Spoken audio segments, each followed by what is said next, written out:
여러분 안녕하십니까? 장기 연휴를 앞두고 관망세는커녕 천장을 뚫은 코스피가 오후에도 순항하고 있습니다. 기술주 중심으로 매수세가 강해지면서 삼성전자와 SK하이닉스는 역대 최고가를 기록했습니다. 엄하은 기자. 네, 어마한입니다. 네, 오후에도 코스피의 고공행진이 계속되는 모습입니다. 네, 코스피 지수는 개장하자마자 장중 최고치인 3,497선을 넘어서며 어제보다 3% 오른 3,550선에 거래되고 있습니다. 개인의 매도세에도 외국인과 기관이 3조 원 넘게 사들이며 지수를 끌어올리고 있습니다. 특히 삼성전자와 SK하이닉스가 급등하며 코스피를 견인했는데요. 장중 삼성전자는 4% 넘게 올라 9만 원을 찍었고 SK하이닉스는 11% 올라 40만 2,500원에 거래되며 역대 신고가를 기록했습니다. 이재명 대통령이 인공지능 산업 촉진 차원에서 금산분리 규제 완화 등을 추진하겠다고 밝힌 것도 주가 상승에 영향을 미쳤습니다. 코스닥 지수는 1% 오른 850선에 거래되고 있습니다. 서울 외환시장에서 달러원 환율은 1원 70전 떨어진 1,401원대에 거래 중입니다. 네, 그러면 반도체주가 이렇게 급등하고 있는 이유는 뭡니까? 어제 삼성전자와 SK하이닉스가 오픈 AI와 전략적 파트너십을 체결하며 스타게이트 프로젝트 협력에 합의하기로 하면서 기대감이 쏠린 것으로 풀이됩니다. 또 미국 연방정부의 셧다운에도 뉴욕 증시가 사상 최고치를 기록한 영향도 있었습니다. 시가총액 1조 달러 이상의 거대 기술 기업 중에선 메타를 제외한 나머지 종목이 모두 올랐습니다. 오라클은 2.76% 올랐고 미국 반도체 제조업체 인텔은 7% 넘게 급등했습니다. SBS 비즈 엄하입니다. 이렇게 오늘 코스피에 불기둥을 세운 오픈 AI 관련 소식 전하겠습니다. 어제 샘 올트먼 오픈 AI 대표가 최태원 SK 회장과 이재용 삼성 회장을 연달아 만난다는 소식 전해드렸죠. 이 자리에서 두 그룹이 모두 오픈 AI의 초대형 프로젝트에 반도체를 공급하기로 했습니다. 정대한 기자, 3사 간의 구체적인 협력 내용 전해주시죠. 네, 삼성과 SK그룹은 오픈AI가 추진하고 있는 700조 원 규모의 AI 인프라 구축 사업인 스타게이트 프로젝트에 합류해 핵심 부품인 HBM용 D램 반도체를 웨이퍼 기준으로 월 최대 90만 장 공급할 계획입니다. 3사는 어제 스타게이트 프로젝트 관련 협력 파트너십을 체결했는데요. 오픈AI가 양사에 요청한 물량은 현재 전 세계 HBM 생산 능력의 2배가 넘는 수준으로 알려졌습니다. 이와 별도로 오픈AI는 조인트 투자를 통해 SK와 전남에, 삼성과는 포항에 각각 데이터 센터도 짓기로 했습니다. 네, 여기에 이재명 대통령도 규제 완화 메시지를 던지면서 지원 사격에 나섰죠. 네, 그렇습니다. 이재명 대통령은 샘 올트먼 오픈AI 대표를 만나는 자리에서 AI 산업 분야의 투자 활성화를 위해 금산분리 등 일부 규제 완화를 검토할 수 있다는 뜻을 밝혔습니다. 금산분리는 대기업 등 산업자본이 금융기관의 지분을 일정 기준 이상 보유할 수 없도록 한 규제인데요. 그동안 재계에서는 이로 인해 신사업 투자 등의 어려움이 있다며 완화해달라는 요구가 많았습니다. 대통령실은 삼성과 SK 등의 기업이 반도체 공장 등 투자 유치가 필요한 만큼 금산분리 규제 완화를 검토할 수 있다고 전했는데요. 다만 독점의 폐해나 다른 영역으로 규제 완화가 번지지 않도록 막는 일종의 안전장치가 마련돼야만 재검토할 수 있다는 단서를 달았습니다. SBS 비즈 정대한입니다. 정부 규제가 짓누르던 서울 아파트값이 아슬아슬하게 상승세를 이어갔더니 급기야 그 상승폭을 본격적으로 키우기 시작했습니다. 특히 이번 주는 24개 자치구가 전부 가격이 올랐고 광진구는 역대 조사 이래 최대 상승률을 기록했습니다. 정부와 서울시 사이 추가 규제를 둘러싼 힘싸움도 영향을 주고 있는 것으로 보이는데 취재기자 연결해서 자세히 알아보겠습니다. 윤지혜 기자. 네, 윤지혜입니다. 네, 이번 주 서울 아파트값이 얼마나 올랐습니까? 한국부동산원은 이번 주 서울 아파트값이 0.27% 상승했다고 밝혔습니다. 전주 0.19%보다 상승폭을 확대했습니다. 특히 성동구와 마포구가 각각 0.78%, 0.69%씩 크게 뛰었습니다. 인기 지역을 중심으로 아파트 매수 분위기가 이어지는 가운데 국토교통부가 토지거래 허가구역 지정 권한을 가져오겠다고 밝히면서 해당 지역 집값이 들썩였습니다. 이에 반해 서울시가 토호제 지정 계획이 없다고 밝히자 향후 규제가 되기 전에 매수를 하려는 패닉 바잉 움직임이 나타나면서 집값 상승을 부추긴 것으로 풀이됩니다. 수도권도 0.12%로 상승폭을 확대했고 한동안 마이너스를 기록하던 지방도 보합 전환하면서 전국 아파트 매매 가격이 0.03% 상승했습니다. 네, 정부 규제 효력에 대한 의심도 점점 커지는데 실제로 주택 관련 심리도 요즘에 상승세죠. 주택산업연구원이 발표한 10월 아파트 분양 전망 지수는 수도권 지수가 전달보다 20.8포인트 상승한 100.2를 기록했습니다. 분양 전망 지수가 100을 넘으면 분양 전망을 긍정적으로 보는 사업자가 더 많고 100 미만이면 그 반대 상황이라는 의미입니다. 주산연은 지난달 발표된 97 부동산 공급 대책이 임대주택 공급에 방점을 두겠다는 메시지에 분양 대기자들이 실망감을 보였다라고 설명했습니다. 여기에 올해와 내년 입주 가능 물량이 크게 줄어든다는 전망 등으로 서울 주요 지역 집값이 다시 상승폭을 키우면서 분양시장 회복 기대감이 높아진 결과라고 분석했습니다. SBS 비즈 윤지입니다. 최근 서울시 청년 안심주택에서 보증금 미반환 위기가 불거지자 서울시가 피해 임차인들에게 11월부터 보증금을 순차적으로 지급하겠다고 밝혔습니다. 가장 큰 원인으로 지목된 보증보험 가입 요건과 관련해서도 정부의 제도 개선을 지속적으로 요청한다는 입장입니다. 최지수 기자, 일단 가장 눈에 띄는 게 이미 대출이 있는 집에 들어갔던 이른바 후순위 임차인들도 구제받을 수 있게 됐다는 거죠. 네, 그렇습니다. 서울시가 선순위 임차인은 11월부터, 후순위는 12월부터 순차적으로 보증금을 지급합니다. 서울시는 금융권과 협의를 마치고 관련 예산을 확보했다고 밝혔습니다. 선순위 임차인이라면 신한은행이 임차인으로부터 보증금 반환 채권을 양도받고 서울시로부터 예산을 받은 뒤 이를 임차인에게 보증금으로 지급합니다. 추후 신한은행은 경매를 통해 회수한 자금을 서울시에 다시 돌려줍니다. 후순위 임차인은 국토부로부터 전세 사기 피해자로 확정받은 후에 보증금을 지급받을 수 있습니다. SH공사가 피해주택 우선 매수권을 양도받고 보증금을 돌려준 뒤에 경매를 통해 자금을 회수할 수 있습니다. 이번 사태로 안심주택 공급이 위축되지 않도록 사업자의 자금을 지원하는 내용도 담겼습니다. 내년 조성 예정인 주택진흥기금을 활용해 토지비를 전체 20% 한도 내에서 최대 100억 원까지 융자 지원합니다. 네, 사실 근본적으로는 안심주택이 보증보험에 가입할 수 있었다면 이런 복잡한 해결 방법도 필요 없었을 텐데 이 근본적인 부분은 어떻게 되고 있습니까? 네, 앞서 서울시가 국토부에 보증보험 가입 요건 개선을 요청했는데요. 결과가 이번 대책에 반영이 되지는 않았습니다. 허그 보증보험에 가입하려면 LTV가 60% 이하여야 하는데 올해 감정평가 기준이 강화되면서 가입 요건이 더 빡빡해졌습니다. 따라서 서울시는 국토부에 지나치게 보수적인 LTV 산정 기준을 완화해달라고 요청했습니다. 또 보증보험을 갱신할 때 기존의 감정평가액을 활용해 갱신 거절을 방지하는 방안도 요구를 했고요. 사업자의 재무 건전성 확인을 위한 법령 개정도 요청했습니다. 최진석 서울시 주택실장은 국토부에 정확히 요구사항을 계속 전달하고 하루빨리 개정되도록 할 것이라며 시간이 좀 걸릴 수 있다고 말했습니다. SBS 비즈 최지수입니다. 가뜩이나 식품 물가가 들썩이는 명절 연휴를 앞두고도 업계의 가격 인상이 계속되고 있습니다.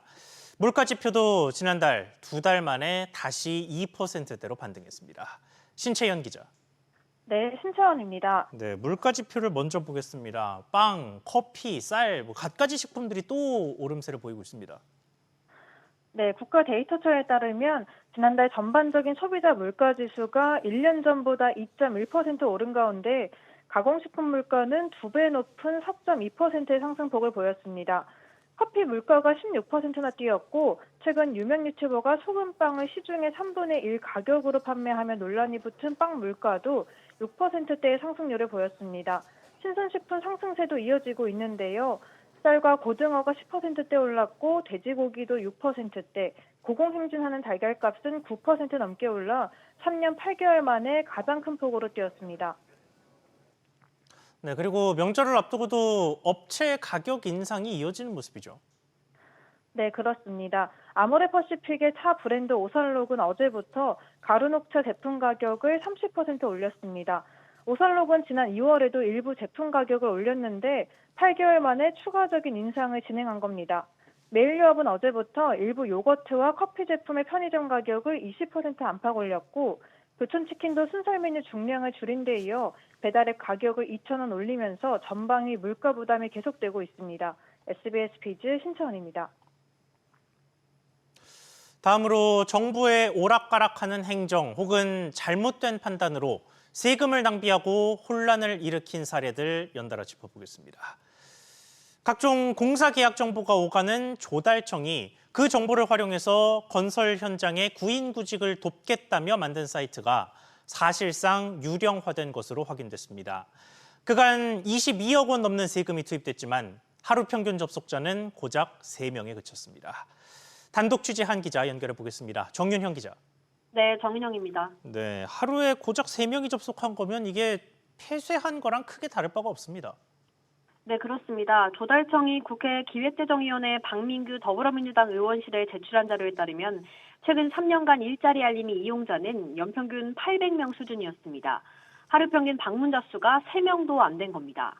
이 사이트는 지난 2021년 조달청이 보유한 공사계약 정보 등을 활용해 근로자에게 공공공사 일자리 정보를 제공하고 건설업체에는 인력 수급을 지원하기 위해 마련됐는데요. 이용자가 거의 없어 재기능을 하지 못한다는 지적을 받고 있습니다. 구직자 등록 건수도 2022년 200명대에서 지난해 900명까지 늘긴 했지만 여전히 연간 1000명도 안 되고요. 같은 기간 구인 공고는 6만 6천여 건에서 650건으로 99%나 줄었습니다. 구직자와 구인 공고 간 매칭 실적도 관리하지 않아 실제 채용이 얼마나 이루어졌는지도 알 수 없었습니다. 네, 그러니까 사실상 제 역할을 못하고 있는 건데 세금은 매년 투입되고 있는 거죠. 네, 그렇습니다. 사이트 구축비만 15억 6천만 원이었고요. 매년 2억 원가량의 운영비가 투입되고 있습니다. 조달청은 비슷한 기능을 하는 다른 민간 플랫폼들이 있다며 경쟁력의 한계를 인정했는데요. 그러면서 내부적으로 사이트 개선, 폐지 여부 등을 검토하고 있다고 밝혔습니다. 박민규 의원은 성과 없는 사업에 예산이 불필요하게 쓰이지 않도록 플랫폼 운영 실태를 면밀히 점검해야 한다고 지적했습니다. SBS 비즈 정윤영입니다.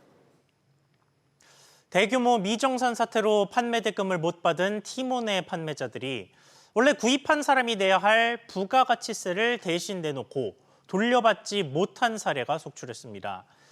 심지어 각 세무서마다 판단이 달라서 가뜩이나 어려운 상황의 판매자들에게 혼란까지 빚어졌는데 결국은 국세청이 이 세금을 돌려주기로 했습니다. 왜 이제야 이런 결정이 내려졌는지 짚어보겠습니다. 박규준 기자. 네, 박규준입니다. 네, 우선 얼마나 환급이 이루어집니까? 네, 구세청은 부가세 환급을 신청한 티몬 입점 판매자 339명에게 총 150억 원을 환급해 주기로 했습니다. 아직 환급 신청을 안 한 피해 판매자들에게는 즉시 경정 청구를 신청할 수 있도록 개별 안내하기로 했는데요. 티몬 입점 판매자들은 물품 공급가액에서 부가세를 더한 가격으로 티몬에서 소비자들에게 물건을 팔았습니다. 티몬의 회생 계획 인가 결정으로 하지만 판매 대금은 못 받았는데 이미 낸 부가세는 못 돌려받아서 논란이 컸습니다. 네, 판매 대금을 못 받았으니 세금도 당연히 돌려줬어야 하는 것 같은데 지금까지 국세청이 환급을 안 하고 있던 이유가 있었습니까? 네, 현행법을 보면 이 재화를 공급받은 거래처 파산 등으로 이 대금을 못 받게 되면 이 부가세를 환급해주는 대손세 공제라는 제도가 있긴 한데요. 하지만 이 제도를 티몬 사례에 적용하기에는 다소 모호한 면이 있습니다. 재화를 공급받은 건 결국 소비자인데 단순 중개 플랫폼 역할만 하는 이 티몬을 재화를 공급받는 거래처로 볼 수 있는지가 쟁점이 된 겁니다. 구세청은 플랫폼사 파산 등의 이 대손세 공제를 적용한 사례가 없다 보니까 기재부에 유권 해석을 요청했고요. 이번에 기재부 국세예규심사위원회가 지난 30일에 이 플랫폼 입점 판매자들이 대손세 공제를 받을 수 있는 것으로 최종 결정을 내린 겁니다. SBS 비즈 박규준입니다. 몇 년 전 금리 상승기가 절정일 때 금융당국은 변동금리는 위험하다며 장기 고정금리 주택담보대출의 도입을 적극적으로 독려했습니다. 이에 은행들이 잇따라 10년 단위로 금리가 바뀌는 고정금리 상품을 내놨는데 정작 이게 소비자의 선택을 받지 못하고 있는 것으로 나타났습니다. 정동진 기자. 네, 정동진입니다. 네, 10년 주기형 주택담보대출 실제로 실적이 어땠습니까? 네, IBK 기업은행과 신한은행이 이정문 더불어민주당 의원실에 제출한 자료에 따르면 기업은행의 10년 주기형 주담대 취급액은 작년 연말 출시 직후부터 올해 8월까지 총 49억 원으로 월 평균 6억 원에 그쳤습니다. 4개월 먼저 출시한 신한은행도 상황은 비슷했는데요. 지난해 8월부터 올해 9월까지 총 104억 7천만 원이 나갔는데 월 평균 7억 5천만 원 수준입니다. 실적 부진의 배경은 역시 금리에 있었습니다. 은행권 관계자는 금리가 떨어질 것으로 예상되는 데다 대출금리가 5년 주기형보다 0.4%포인트 정도 높아 소비자 선택 요인이 적다고 설명했습니다. 네, 그럼에도 장기 고정금리 대출을 확대해야 한다는 정책적인 기조는 변함이 없죠. 그렇습니다. 주담대 특성상 만기가 길어 소비자들이 금리 변동 위험에 그대로 노출돼 있기 때문입니다. 이재명 대통령도 대선 공약집에서 장기 고정금리 주담대를 활성화하겠다고 밝힌 바 있습니다. 전문가들은 더 나아가 만기 전체가 고정되는 순수 고정형 주담대가 필요하다고 지적하는데요. 다만 금리 하락기에는 초기 금리가 높아 소비자 유인이 떨어진다는 한계가 있습니다. 이에 대해 이정문 민주당 의원은 은행들이 금리 경쟁력을 갖춘 자체적인 상품 개발에 힘써야 한다면서 당국도 채권 유동화 등 제도적 개선으로 뒷받침해야 한다고 제언했습니다. 금융당국 관계자는 민간의 순수 고정형 주담대 활성화 방안은 올해 중, 실제 상품은 내년 중에 나올 예정이라고 설명했습니다. SBS 비즈 정동진입니다. 수출을 중심으로 우리 경제의 실물 대외 거래를 집계한 지난 8월의 경상수지가 역대 8월 중 최대를 기록했습니다. 관세 여파로 수출이 주춤했지만 에너지 가격 하락으로 흑자가 커졌습니다. 정보윤 기자, 경상수지의 자세한 수치 먼저 전해주시죠. 네, 한국은행이 발표한 국제수지 잠정 통계에 따르면 지난 8월 경상수지는 91억 5천만 달러, 우리 돈 약 12조 8천억 원 흑자로 집계됐습니다. 107억 8천만 달러 흑자를 기록한 7월보다는 줄었지만 8월 기준으로는 역대 최대입니다. 이로써 우리나라 경상수지는 28개월 연속 흑자 행진을 이어갔는데요. 올해 들어 8월까지의 누적 경상수지 흑자는 693억 달러로 지난해 같은 기간보다 24%가량 많습니다. 네, 우리나라 경상수지의 절대적인 지분을 차지하는 게 수출입인데 미국 관세 영향이 있었음에도 흑자가 커진 배경이 뭡니까? 미국 관세 영향은 현재 철강 등 일부 품목에서만 제한적으로 나타나고 있습니다. 한은은 내년부터 미 관세 영향이 본격화될 것으로 보고 있는데요. 8월에는 상품 수지가 94억 달러 흑자를 기록해 역대 8월 중 두 번째 규모를 보이면서 전체 경상수지 흑자를 떠받쳤습니다. 수출이 줄었지만 수입이 더 크게 감소하면서 흑자 폭이 커진 결과인데요. 구체적으로 수출은 1년 전보다 1.8% 줄며 석 달 만에 감소세로 돌아섰고 7월과 비교해도 33억 달러 이상 줄었습니다. 반도체와 승용차가 1년 전보다 늘었지만 철강 제품과 컴퓨터 주변 기기, 무선 통신기기 등이 크게 쪼그라든 탓입니다. 수입은 470억 4천만 달러로 지난해 같은 기간보다 7.3% 축소됐습니다. 에너지 가격 하락으로 석탄과 석유 제품, 원유 등 원자재 수입이 10.6% 급감한 영향입니다. 서비스 수지는 여행 수지 적자 지속 등으로 21억 2천만 달러 적자로 집계되면서 1년 전보다 마이너스 규모가 10억 달러 이상 커졌습니다. SBS 비즈 정보윤입니다. 해킹 사고로 민감 정보가 유출된 롯데카드 고객 28만 명 중 약 80%에 대해 변경 조치가 이루어졌습니다. 롯데카드는 약 21만 명이 카드 재발급을 신청해 그중 20만 명에게 발급을 완료하는 등 총 22만 명을 대상으로 안전 조치를 했다고 밝혔습니다. 정보 유출 고객 총 297만 명 중에는 절반에 못 미치는 142만 명이 관련 조치를 받았습니다. 현대차와 기아가 미국 시장에서 역대 3분기 최대 실적을 거뒀습니다. 현대차그룹은 두 회사의 3분기 미국 합산 판매량이 48만여 대로 지난해 같은 기간보다 12% 늘며 현대차와 기아, 제네시스 각각으로도 최대 실적을 기록했다고 밝혔습니다. 관세 여파가 본격화된 지난달에도 작년 같은 달보다 12.1% 판매량이 늘었는데 특히 미국 전기차 세액 공제 마지막 달을 맞아 친환경차 판매가 급증했습니다.